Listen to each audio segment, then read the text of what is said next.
नमस्कार, मैं प्रशांत और आप देख रहे हैं द एच न्यूज। देखिए, आप सभी को पता है बिहार अब नए विधानसभा चुनाव की तैयारी कर रहा है, 2025 विधानसभा चुनाव की।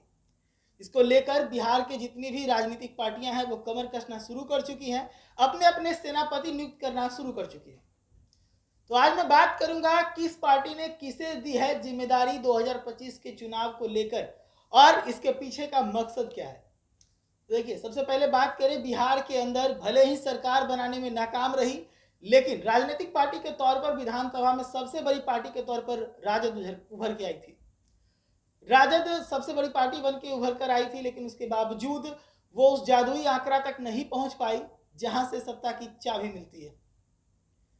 तो वैसे में इस बार अगर देखा जाए कि 2025 की चुनाव की तैयारी के लिए रणनीति का जिम्मा किसके हाथ में है, तो आप सभी को पता है कि राजद की अगर बात करें तो लालू परिवार से बाहर हट के बात करना कहीं से भी उचित नहीं है, क्योंकि लंबे समय से जब से राजद है तब से या तो लालू इसके मुखिया रहे हैं या उनके बेटे तेजस्वी रहे हैं।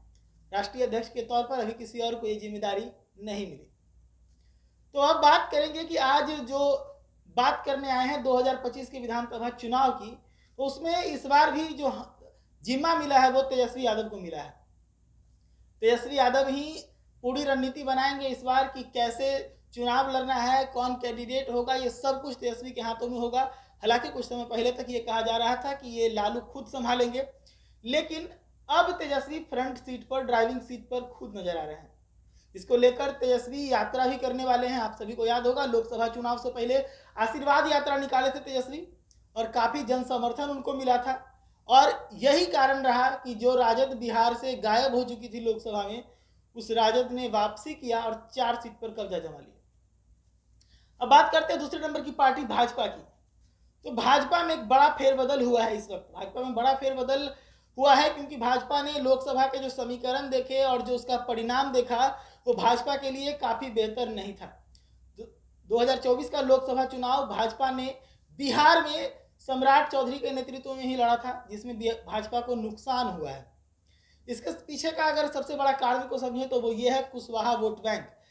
सम्राट चौधरी को आगे करने के पीछे का सबसे बड़ा कारण था कुशवाहा वोट बैंक पर कब्जा करने का, लेकिन सम्राट चौधरी भारतीय जनता पार्टी को वो नहीं दिला पाए, लेकिन पार्टी के अंदर उनकी ताकत लगातार बढ़ती रही।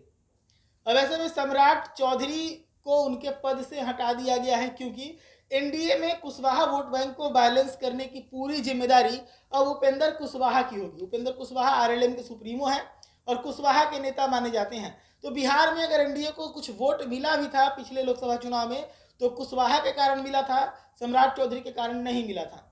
तो वैसे में कुशवाहा वोट बैंक में जब बीजेपी को सफलता नहीं मिली, तो बीजेपी ने यह ठाना है कि उपेंद्र कुशवाहा के नाम पर जो कुशवाहा है उनका वोट तो मिलेगा ही, सम्राट चौधरी को हटाया जाए और उनके जगह पर दिलीप जायसवाल को लाया जाए। दिलीप जायसवाल इस वक्त कोई बहुत बड़े चेहरे बिहार के अंदर राजनीतिक तौर पर नहीं है, हालांकि उन्हें मंत्रालय में जगह मिला हुआ है, तो मंत्री हैं, लेकिन अगर देखा जाए कि राजनीतिक पकड़ बिहार के अंदर कितनी है तो वो बहुत ज्यादा नहीं है। लेकिन एक सही समय पर बीजेपी ने उन्हें प्रदेश अध्यक्ष बनाया है।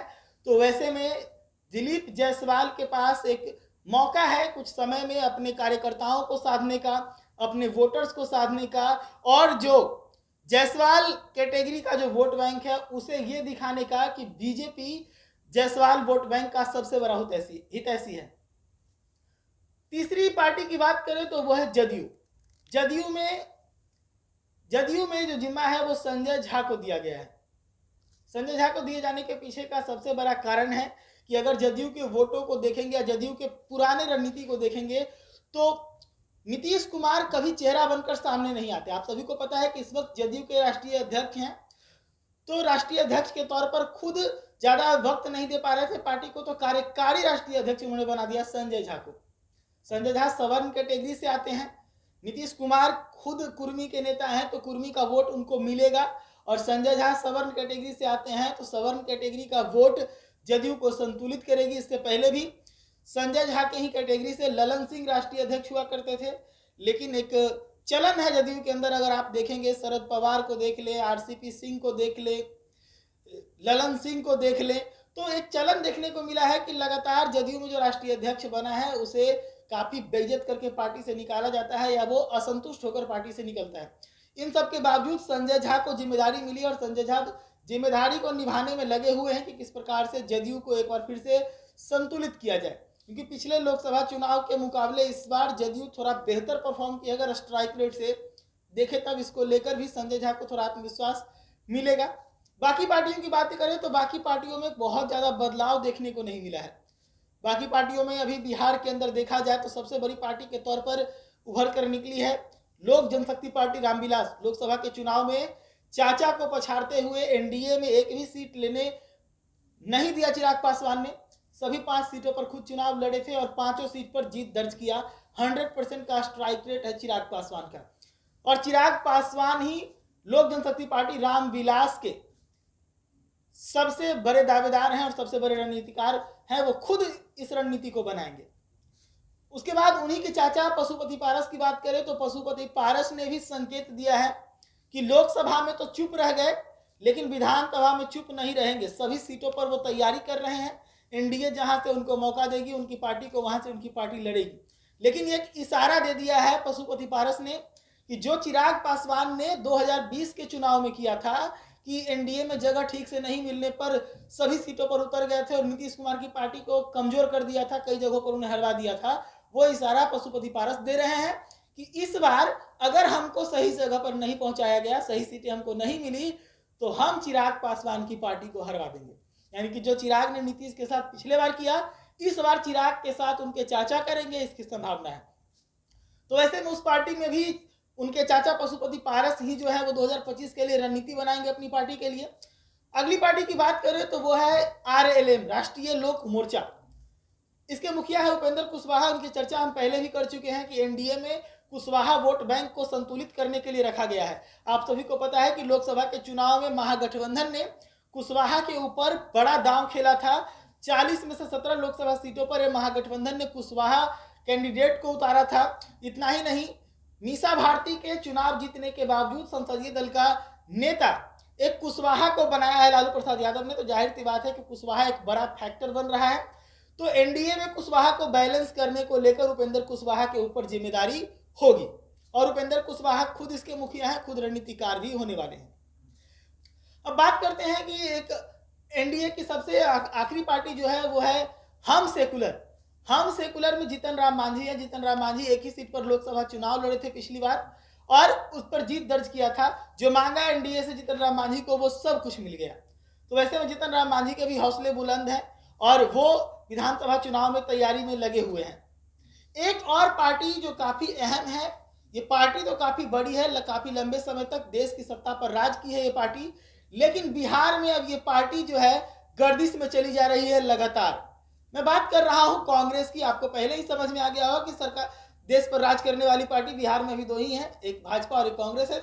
तो कांग्रेस जो है वो बिहार में गर्त में चली जा रही है। लगातार इसके प्रदेश अध्यक्ष तो बदले हैं, लेकिन 2 साल से कांग्रेस की कमेटी नहीं बनी बिहार के अंदर, जिसके कारण बिहार में अब कांग्रेस का पकड़ जो है वो कमजोर होता जा रहा है। अखिलेश प्रसाद सिंह के ऊपर अभी तक जिम्मेदारी है, लेकिन एक सवालिया निशान है कि जो अखिलेश प्रसाद सिंह पिछले 2 साल में एक कमेटी नहीं बना पाए अपनी पार्टी के लिए, क्या कांग्रेस उन पर भरोसा जताएगी?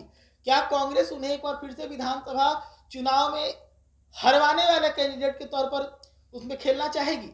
एक बड़ा सवाल होगा। लोकसभा में अपने बेटे को भी अखिलेश ने उतारा था, उन्हें भी हार मिली थी, और कांग्रेस को अभी तक कोई कमेटी बनाकर नहीं दिए हैं, जिसका इंतजार कार्यकर्ता काफी समय से कर रहे हैं। असंतुष्ट नाराज कार्यकर्ता लगातार राजद, जदयू, भाजपा जैसे पार्टियों में शामिल हो रहे हैं। तो ये वो सभी पार्टियां थी जिनके बारे में मैंने बात किया, जो बिहार के चुनावी मैदान में होंगे। रणनीति उनकी मैंने बात की। अब बात करते हैं सबसे बड़ा खेल जो तीसरा कोण बनाने को तैयार है, प्रशांत किशोर। प्रशांत किशोर 2025 को लेकर पूरी तरीके से कमर कस रहे हैं, अपनी पार्टी का संविधान बनवा रहे हैं। उसके बाद कई ऐसे चीजों को लेकर आ रहे हैं जिससे बिहार की पब्लिक कनेक्ट होती है, जिसमें सबसे बड़ा मुद्दा उन्होंने कल रखा कि बिहार की पार्टी जो यह पॉलिटिकल पार्टी है उसके अंदर जो नेता है वो शिक्षित नहीं होते, क्योंकि उन नेताओं के क्वालिफिकेशन फिक्स नहीं है। तो वैसे में क्वालिफाइड नेताओं को मौका देने को लेकर जनता में विश्वास जताने का एक तगड़ा प्रयास है प्रशांत किशोर के द्वारा।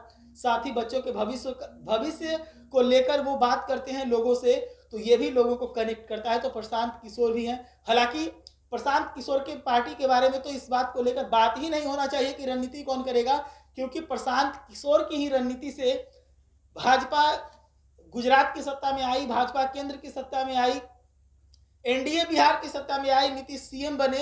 तो जाहिर सी बात है कि उनसे बेहतर रणनीतिकार अभी जनसुराज में नहीं है। हालांकि प्रशांत किशोर ने यह भी साफ किया कि मुख्यमंत्री का पद उनके लिए छोटा है, तो वो मुख्यमंत्री नहीं बनेंगे।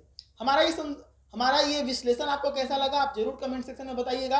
और आपके पास भी कुछ इस तरह की जानकारी है तो हमें जरूर मुहैया कराइएगा, हम आपके नाम के साथ जरूर यहाँ पर बतलाएंगे। ऐसे ही तमाम खबरों के लिए जुड़े रहिएगा द न्यूज़ के साथ। धन्यवाद।